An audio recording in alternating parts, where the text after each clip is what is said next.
اللهم صل وسلم على النبي وعلى آله وأصحابه وبارك وصل وسلم علیہ۔ بعض باتیں اتنی ضروری ہیں کہ جس قدر وہ بیان ہو جائیں بیان کم ہے اور ضرورت زیادہ ہے۔ اکبر بادشاہ کو ایک زمانے میں جب وہ رحم دل اور معتدل مسلک کا مسلمان تھا تو اس کو شوق پیدا ہوا کہ میں بھی ایک اسلامی آئین لکھوں، اور اس کا نام رکھا گیا آئین اکبری۔ تو فیضی وغیرہ سے پوچھا کہ کس طرح لکھو گے؟ اس نے کہا لوگوں کو طہارت سمجھائیں گے اور ہر اچھے کام سے پہلے بسم اللہ سمجھائیں گے۔ اکبر بادشاہ بہت خوش ہوا، اس نے کہا جس کام کی بنیاد میں طہارت ہو اور جس کام کے آغاز میں اللہ کا نام ہو، اللہ ان بندوں سے بہت زیادہ خوش ہوگا۔ یہ خیال اس لیے پیدا ہوا کہ کچھ چیزیں لوگ بھول رہے ہیں بالکل، اور وہ بھولنے کی نہیں ہے۔ مثلا ایک آدمی ایک اچھا کام کر رہا ہے تو بسم اللہ پڑھ لے، بسم اللہ الرحمن الرحیم۔ کھانا کھا رہا ہے، کتاب دیکھ رہا ہے، کپڑا پہن رہا ہے، کسی سے کوئی چیز لے رہا ہے، دے رہا ہے، بسم اللہ پڑھنے سے کیا ڈیزل اور پیٹرول خرچ ہوتا ہے؟ عادتیں اچھی ہو جائے گی نا۔ اللہ کتنے اچھے کام اللہ ہم سے لے رہے، تو بسم اللہ زبان پر ہونا چاہیے۔ طہارت خانے سے اب ویسے ہی نکل آئے، بھائی بیسن پر ہاتھ دھو لینا اچھا ہے، وضو تو ہر وقت ضروری نہیں ہے۔ پیغمبر نے کہا ما امرت کلما بلت ان اتوضا، مجھے یہ تو نہیں کہا کہ میں جب بھی پیشاب کروں وضو ہی کرتا رہوں۔ علماء دین کہتے ہیں امت کی سہولت کے لیے آپ نے اس کو فرمایا، لیکن یہ ضرور ہے کہ آدمی ہاتھ دھوئے، منہ کنگالے۔ اس کو وضو لغوی کہتے ہیں، مختصر وضو۔ اس کا بھی فائدہ ہے، بہت برکت ہے۔ بھئی نعمت جو پانی کی ہے اس کے یہ بھی تو شکر ہے کہ ہمیں تو کنٹرول سے استعمال کرنا ہے۔ 3 دفعہ ہاتھ دھونے، 3 دفعہ کلی کرنی ہے، 3 دفعہ ناک دھونا ہے۔ قصدن نہ 2 دفعہ جائز ہے اور نہ 4 دفعہ جائز ہے۔ ہدایہ میں لکھا ہے کہ کوئی ظالم ہی آگے پیچھے ہوگا۔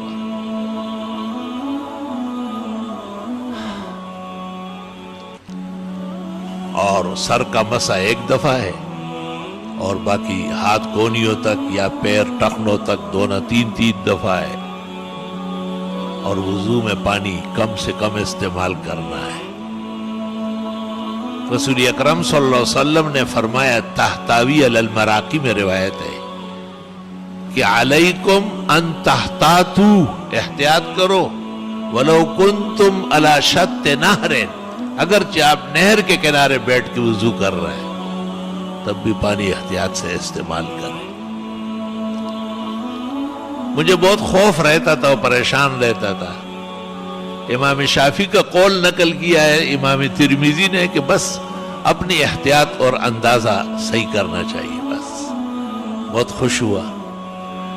دوسری طرف ایک روایت یہ نگاہ سے گزری کہ جتنا پانی وضو میں غسل میں ضرورت کے لیے استعمال ہوا، یہ قیامت کے دن نیکیوں کے پلڑے میں ڈلے گا اور حسنات کا وزن بڑھائے گا۔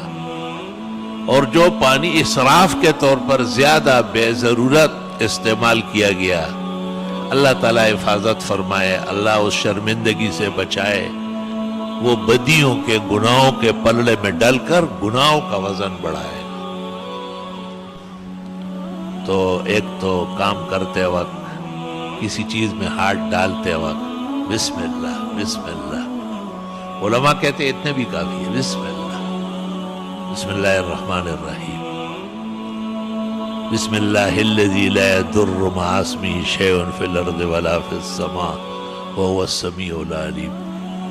شرح شمائل میں ہے، ابراہیم بیجوری نے لکھا ہے کہ جب یہ دعا پڑھ لی جائے نا تو چاروں طرف مشرق مغرب شمال جنوب ہر طرف سے اللہ تعالیٰ ملائک کو حکم دے دیتا ہے کہ یہ کیا کہہ رہا ہے، بھاگو نا. چاروں طرف سے اس کی حفاظت کے لیے فرشتے کھڑے ہو جاتے ہیں، کیونکہ اس میں یہ ہے کہ میں اس اللہ کے نام سے شروع کرتا ہوں کہ اس کے نام کے بعد کوئی مخلوق نہ آسمان کی اور نہ زمین کی کچھ بگاڑ سکتی. اتنا بہترین کلمہ ہے. ہم پورا دن لگے رہیں گے اتنی بڑی بات نہیں کر سکتے جو پیغمبر نے وحی سے کہی. بسم اللہ الذی لا يضر مع اسمہ شیء فی الارض ولا فی السماء وہو السمیع. بچے ڈرتے ہیں بھائی، آپ کے اوپر حق نہیں ہے ان کا کہ آپ کلمات پڑھ کے دم کریں. یہ کلمہ پڑھو نا، آیت الکرسی پڑھو، آخری 4 کل پڑھو 3 دفعہ. تمام بزرگوں کا عمل ہے. اب دیکھو فائدہ ہو رہا ہے یا نہیں. بھائی ہماری کیا محنت مشقت ہے، کچھ بھی نہیں ایسے کام ہوگا. آپ کہے یا اللہ اس میرے کم عمل میں تھوڑی محنت میں زیادہ اجر عطا فرما، اللہ خوش ہوتا ہے اس سے.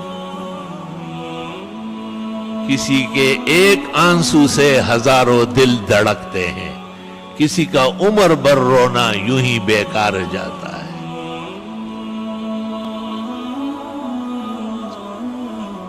دعائیں مانگا کرے، خوب تفصیل سے دعا مانگے. ایسا مانگے کہ فرش پر بیٹھے ہوئے مالک العرش کو رحم آ جائے. باقاعدہ دعا کے دوران پتہ چلتا ہے قبولیت کا. وہ مولانا ضیاء القاسمی ہمارے بہت بڑے خطیب اور مناظر تھے اہل حق کے. انہوں نے کہا میں نے حج کیا اور حج میں بڑی مشقت کی لیکن مجھے اطمینان نہیں ہوا. میں نے کہا آنکھ سے آنسو گری نہیں رہا، یہ کیسے حج ہے؟ کہ سب کچھ مناسک ادا ہو گئے، حج مکمل ہو گیا، مقام ابراہیم پر آیا تو کہا وہاں ایک پختون جو ہے نا اللہ سے دعا مانگ رہا ہے اور کہتے ہیں ایک ہمارا بیل تھا اور ایک اس کا بچہ تھا یعنی بچڑا تھا. وہ دونوں ہم نے بیچے اور ریل گاڑی پہ بیٹھ گیا، کراچی اترا. آپ کے جہاز سمندری جہاز وہ سمجھتا تھا کہ اللہ تعالیٰ نے بھیجا ہے. کہا آپ کے جہاز پر بیٹھ کے یہاں آیا اور سب کہتے ہیں تمہارا گھر ہے، اب ہم کو معاف کرنا پڑے گا. تو مولانا نے کہا میں نے جلدی قاعدے کی شکل میں بیٹھ کے میں نے کہا یا اللہ اس مسلمان کی دعا میں مجھے بھی شریک فرما. کہا زار و قطار رونے لگا. تو توجہ اللہ یہ ان اعمال کی بدولت پیدا ہوتی ہے. اللہ تعالیٰ نے ایسا نبی کامل و اکمل بھیجا ہے کہ جب ان کے بنائے ہوئے طریقوں پر آپ چلیں گے خود بخود تواضع و عاجزی آ جائے گی. وہ ایک عالم سے پوچھا گیا نا کہ سر ننگا کر کے دعا کر سکتے ہیں؟ اس نے کہا تواضع کے طور پر جائز ہے. دوسرے نے پیچھے سے کہا خلاف سنت ہے. وہ چپ ہو گیا. کیوں کہ تواضع کبھی سنت کے خلاف تو ہوتی نہیں ہے اور جس کو آپ تواضع کہتے ہیں وہ غلط ہے. اس نے کہا سر ننگا کر کے دعائیں مانگنا یہ نبی کی عادت نہیں تھی. نبی سر ڈھکتے تھے بازار میں بھی اور باہر بھی اور گھر بھی اور نماز میں بھی اور دن کو بھی اور رات کو بھی. علماء تو کہتے ہیں ننگے سر کھانا بھی نہیں کھانا چاہیے اور ننگے سر بیت الخلا بھی نہ جائے، وہاں بھی سر ڈھکا ہوا ہو. ہاں نماز والی ٹوپی رکھ لے، دوسری اختیار کرے. یہ بھی اسلام تھا اور یہ بھی دین تھا. معارف السنن شرح ترمذی میں حضرت الاستاذ حضرت مولانا محمد یوسف صاحب بنوری رحمۃ اللہ علیہ نے لکھا ہے کہ سلف غسل خانے میں بھی سر ڈھانکتے تھے نہاتے ہوئے اور دھوتی مان لیتے تھے کہ فرشتے تو ہے، اللہ تو ہر جگہ ہے. مفتی محمد شفیع نے بھی گناہ بے لذت میں لکھا ہے. اور کھانا کھاتے وقت اور بیت الخلا جاتے وقت سر ڈھانکنا یہ بھی لکھا ہے حضرت صاحب نے. اور لوگوں نے بھی لکھا ہے. آج وہ زمانہ آیا کہ مسجد میں لوگ آتے ہیں ننگے سر. اس کو پتہ نہیں کہ یہ مسجد ہے یا کلب ہے، یہ خدا کا گھر ہے یا کوئی میرج گارڈن ہے.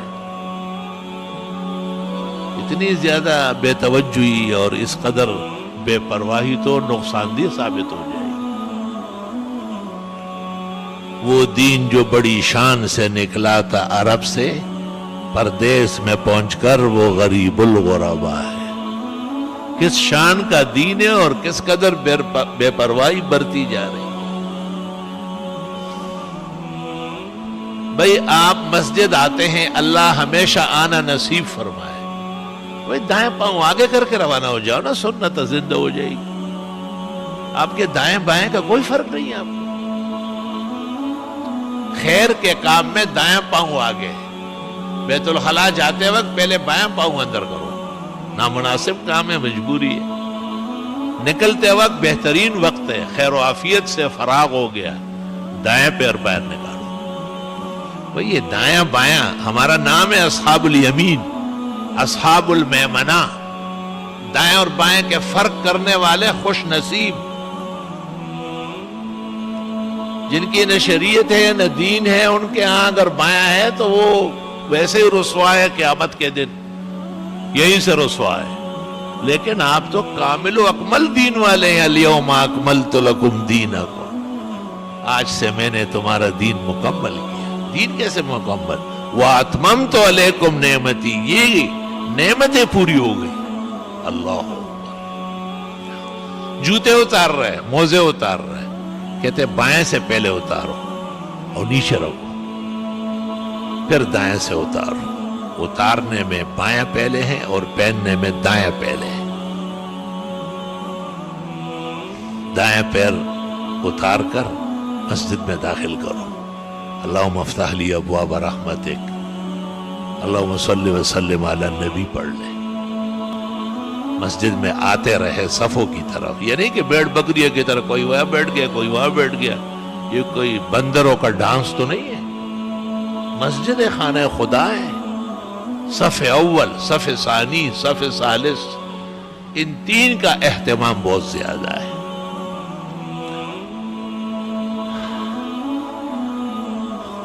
قدرتی طور پر آپ کو دائیں طرف جگہ مل گئی، اللہ کا شکر ادا کر، ممبر و محراب سے دائیں طرف مل گئی، لیکن آپ قصد نہیں کریں گے کیونکہ بائیں طرف کوئی جائے گا نہیں، تو کیا آدھی صف بنائیں گے؟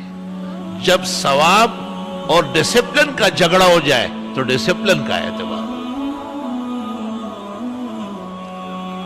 اس لیے جن صحابہ نے جانے میں دیر کی اور آپ کے پیچھے جمعہ پڑا، آپ نے کہا 500 سال جنت دیر سے جاؤ گے، تم نے ڈسپلن کا نقصان کیا ہے۔ ڈسپلن یہ ہے کہ میں نے کہا کہ نکلو، اور تم اپنی بات کر رہے ہو کہ جی جمعہ پڑھ کے چلے جاتے ہیں۔ یہ ایک بڑا مسئلہ ہے کہ اسلام کے اندر ڈسپلن، جسے آپ کہتے ہیں بہترین اسلوب، عمدہ طریقہ کار، وہ قابل تعریف ہے۔ بھئی صفوں میں آپ آئے، بھئی صفوں میں بیٹھ جائے نا، انتظار کرے جماعت کا۔ منتظرین جو جماعت کے ہیں، صحیح مسلم اور ترمذی میں ہیں، وہ نمازی کے حکم میں ہیں، یہاں تک کہ آنے والا سلام نہ کرے۔ عالمگیری، مرقات، تمام معتبرات۔ اگر کسی نے غلطی سے السلام علیکم کیا، لوگوں کو مسئلے کام ہونے، روز میں یہ بیان کرتا ہوں، بورڈ بھرے ہوئے، پمفلٹ شائع ہے، پھر بھی جتنی کوتھی ہوتی آن کلو تھی۔ تو کسی نے غلطی سے کہا السلام علیکم، پختنو جماعتی نہ دی، ڈیری یا بیٹے کی دی، السلام علیکم، والے کاکا پا خیالہ کتا دستار پلار دیرہ دا دا خانہ خدا دا چلو وہ غوخنی ہو، وہ ناٹائی نو گتا دیر ڈیلی ڈیلی کی۔ مسائل علماء کا میدان ہے، یہ بیان نہیں کریں گے قیامت کے دن آتشی زنجیروں سے جکڑے جائیں گے اور آتشی کینچیوں سے ان کی زبانیں کاٹی جائیں گی کہ آپ کے سامنے بیان گڑبڑ ہو رہی تھی، خاموش تھے آپ۔ تو علماء کہتے ہیں کہ یہ جو السلام علیکم کی اس غریب سے غلطی ہو گئی، مسئلہ معلوم نہیں ہے، آپ کو تو معلوم ہے نا، تو لا یجیبون، عالمگیری میں جواب نہیں ہے اس کا، تاکہ اس کو احساس ہو جائے۔ اب جماعت کڑی ہو رہی، اب یہ چاروں طرف دیکھتے، کیا دیکھ رہے ہیں؟ یہ وہی پاکستان ہے، گلشن اقبال ہے، آسان مسجد ہے۔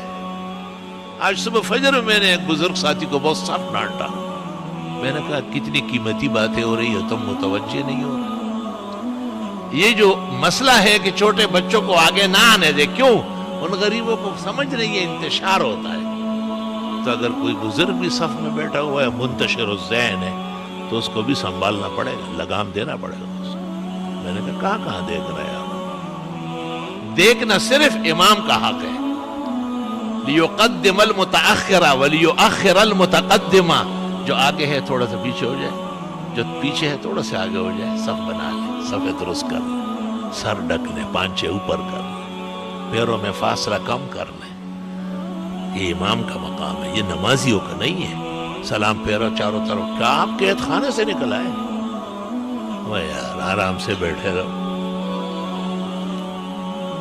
پھر صفوں کے لیے کھڑے ہوتے ہیں تو ہاتھ باندھ لیتے ہیں، خاص کر ہمارے صوبہ سرحد سے جو آتے ہیں، ہداہم اللہ، خدا انہیں اور ہم سب کو ہدایت دے۔ ان کا یہ خیال ہے کہ یہ بڑا کارخ ہے۔ بھائی صفوں نماز سے پہلے، اللہ اکبر سے پہلے ہاتھ کھلے چھوڑنا سنت ہے، اس کو ارسال کہتے ہیں، ہاتھ کھلے چھوڑنا۔ اور اللہ اکبر کے بعد ہاتھ باندھنا سنت ہے، اس کو وضع کہتے ہیں، واو ضاد عین وضع۔ تو ہاتھ باندھنا اللہ اکبر کے بعد ہے، یہ ابھی اللہ اکبر ہوا ہی نہیں ہے، اس نے ناف پہ ہاتھ باندھے ہوئے ہیں، اس کو سنبھالنا پڑے گا۔ مسائل میں جرأت کے ساتھ بیان کرنا یہ عالم کا میدان ہے، وہ تمام بدعات اور رسوم کو چاک کر کے آگے بڑھتا ہے۔ الحمدللہ۔ بھائی نماز ختم ہو گئی، اب نمازیں دو قسم کی ہے، ایک فجر اور عصر ہے، جن کے بعد کوئی شغل نہیں ہے، بیٹھے رہے آپ، تسبیحات دائیں ہاتھ سے گرے، آیت الکرسی پڑھے، واعظ نصیحت و وہ سنے، تلاوت کرے، دعا مانگے، اس طرح عصر کے بعد۔ لیکن ظہر، مغرب اور عشاء میں مؤقت سنتیں ہیں، اور فقہاء اور محدثین کا اس پر اجماع ہے، ایک فقیہ و محدث دنیا میں نہیں ملا جس نے کہا ہو کہ خیر ہے بیٹھے رہے، یہ تسبیحات پوری کر لیں۔ صرف شاہ ولی اللہ محدث نے اتنا سا کہا تھا کہ کبھی تسبیحات کے لیے، کبھی سنتوں کے لیے۔ حضرت مولانا انور شاہ سے فرماتے تھے، سوچ نہیں سکتا ہوں کہ شاہ ولی اللہ ایسی کمزور بات کرے۔ دیکھا گنجائش ہوتی تو شاہ ولی اللہ کا امام الہند ہونا انور شاہ سے زیادہ کون جانتا ہے کہ مسئلہ غلط ہے، اجازت نہیں دی۔ مولانا بھی معارف السنن میں لکھتے وَلَمْ يَرْضَى بِهِ شَيْخُنَا، شاہ ولی اللہ کی تجویز پر ہمارے استاذ مولانا انور شاہ راضی نہیں ہوئے، کہ نہیں اس سے سنتوں کا نقصان ہو جائے گا۔ اور یہ وہ اچھے نورانی چہرے، پوری داڑھی والے، پانچے اوپر تک لے، یہ وہ بیٹھتے ہیں، وہ سمجھتے ہیں کہ کار خیر کرتے ہیں، حالانکہ القیام الی السنت متصلا بالفرض مسنون، بہر نہر تبیین حامدیہ فتاوی شام، ساری میں عرض کرتا ہوں اور تمام دنیا کے علماء کو یہ بات کہے، مجھ عاجز فقیر کے حوالے سے، کہ اس پر محدثین و فقہاء کا اتفاق ہے کہ جن نمازوں کے بعد سنتیں ہیں، تسبیحات، آیت الکرسی یا طویل دعاؤں کے لیے بیٹھنا ناپسندیدہ ہے۔ اس ناپسندیدہ فعل سے دو خطرے پیدا ہوئے۔ ایک خطرہ یہ کہ یہ شخص تسبیحات، آیت الکرسی، دعائیں پوری کر کے جو اٹھے گا تو کہتے ہیں کہ سنت نہیں نفل پڑے گا۔ سنت کہاں چلی گئی؟ اس کے اس بیٹھنے سے ختم ہو گئی۔ کون بیٹھا تھا؟ یہ ظالم بیٹھا تھا، سنت کا قاتل ہے یہ۔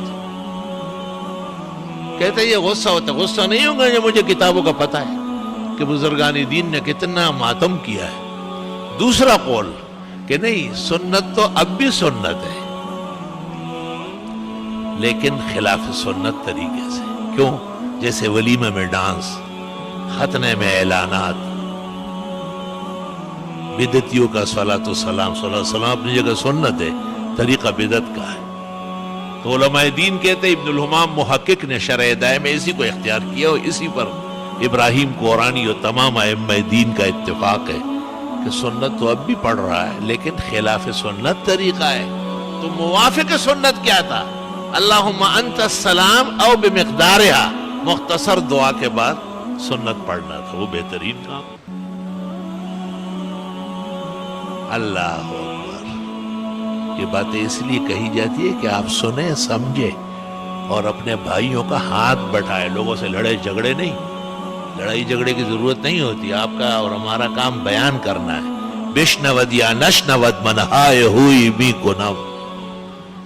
پہلے میں بہت غمگین رہتا تھا کہ یار ساری زندگی اسی میں گزر گئی اور کوئی کام ہی نہیں کر سکتے.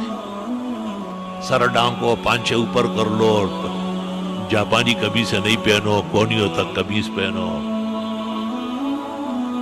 تو پھر حضرت اقدس امام الاثر مولانا انور شاہ نے ایک جگہ لکھا ہے, ہماری قسمت میں یہی لکھا ہے کہ ہم عوام کے ساتھ عمر بھر نہ بردازماں ہوتے رہے. پھر فرماتے انشاءاللہ تعالی اجر ملے. اصل تو اجر. وہ ایک زمانے میں ہم روافظ کے خلاف جیل میں تھے. کراچی کے مقتدر علماء, یہ فقیر طالب علم عاجز مسکین بھی ساتھ تھا. تو جیل کا نظام ذرا ایسا ہوتا ہے پریشان دیتا ہے کہ وہ ریسٹ ہاؤس تھا. ہر کھانے میں commissioner, D C, S D M شریک ہوتا تھا اور قسم قسم کی دعوتیں تھی. لیکن 12 علماء دین آزاد مخلوق ہے, وہاں بند کرنا ٹھیک نہیں ہے. تو ایک دن ہمارے استاد مفتی محمد الرحمن رحمۃ اللہ علیہ نے ہم کو عجیب نصیحت کی. فرمایا میاں باہر جا کے کیا کرو گے؟ ہم نے کہا مدرسوں کا کام ہے, درس ہے, امامت ہے. کہا کیوں کرتے ہو یہ؟ ہم نے کہا ثواب. کہا یہاں دین کے لیے جو جیل کاٹ رہے ہو ثواب نہیں ملے گا کیا؟ خدا کی قسم اس دن سے ہمارا دماغ کھل گیا, عقل آ گئی. استاذ ہوتے, ہمارے استاذ تھے وہ, اور اسی دن رہائی ہو گئی. یا اللہ, استقامت کی ضرورت ہے. استقامت جب آپ میں نہیں ہوگی تو مشکل بڑھتی جائے گی. جب آپ استقامت اختیار کر لیں گے مشکل کو شکست ہو جائے گی اور آپ جو چاہیں گے وہی ہوگا. بہرحال یہ باتیں ہیں جو آپ کو یاد رکھنا چاہیے. اللہ اللہ. بھئی ہم یہ بھی بتاتے ہیں کہ دعا توجہ سے مانگنا چاہیے. ہمارے ساتھی ہے اور ہمارا سرمایہ ہے, ایک خاص دوست ہے, وہ علیحدہ انٹرنیٹ کمرے میں رہتا ہے. تو یہ جو شخص یہاں نہیں آتا ہے وہاں نماز پڑھتا ہے, یہاں آنے میں اس میں فرق ہو جائے گا. ہم نے تو اجازت دی ہے کہ منتظم آئے, لیکن آزادی فکر پیدا ہو. اگلے صف میں اس کو جلن ہوگی. پھر وہ تو آزاد خیال پیدا ہوا ہے, پیچھے کھڑا رہتا ہے. اب ایک آدمی اندر کمرے میں نماز پڑھتا ہے, کیا مطلب ہے کمرے میں کی نماز پڑھ رہا ہے؟ کوئی عذر ہے, ٹانگ ٹوٹی ہوئی ہے, کوئی پریشانی ہے تو نماز تو جائز ہے قبلہ رخ ہو کے, ہم نے فتویٰ بھی دیا ہے. لیکن صفوف میں آنا, مسجد میں آنا, سینکڑوں باتیں ہیں جو اجتماع کی وجہ سے آدمی کو نصیب ہوتی ہے. تو میں نے جب ان کو غور سے دیکھا تو بہت دکھ ہوا. میں نے کہا آپ ہمارے کام سے ہی انٹرنیٹ روم میں رہتے ہیں, لیکن یہ آپ کی عادت ہے جو دعا میں ہے, یہ تو بالکل کسی اور مذہب کی ہے.